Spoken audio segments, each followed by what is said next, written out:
Ke tlo hlalosa hape le lena le reng kgomo ke modimo o nko e metsi. Basotho ba ne ba bapisa taba ena ya kgomo ka lebaka la hobane ha le hantle kgomo ke ntho tsohle ho Basotho, hobaneng ka kgomo re a lema, ka kgomo re ja nama, ka kgomo re a nyadisa, ka kgomo re a boloka, ka kgomo re etsa mekete ena kaofela e wena o tsebang ka yona.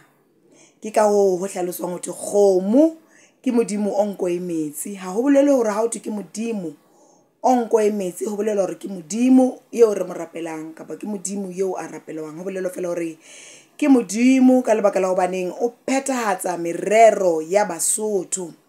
Ke se hlaloswang ka leelene la hore kgomo ke modimo o nko e metsi, hobaneng mekete yohle e ya phethahala kapa ya phethahatswa ka kgomo. Ka ho fetisisa kgomo ke nama e jwang ke Basotho kapa ke nama e jwang ke batho bohle.